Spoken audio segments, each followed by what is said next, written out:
మంగళగిరిలో తిరిగి వైఎస్ఆర్ కాంగ్రెస్ పార్టీని గెలిపించడానికి మూడవసారి నేను తిరిగి వైఎస్ఆర్ కాంగ్రెస్ పార్టీలోకి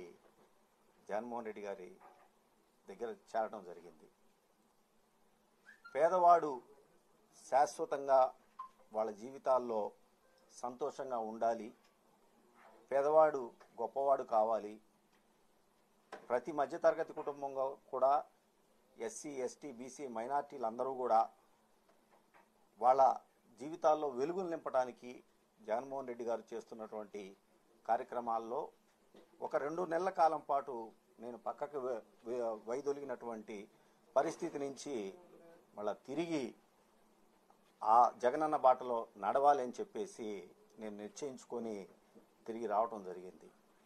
మనందరికీ తెలిసిందే, రాజశేఖర రెడ్డి గారి బాటలో నడుస్తున్నటువంటి జగన్మోహన్ రెడ్డి గారు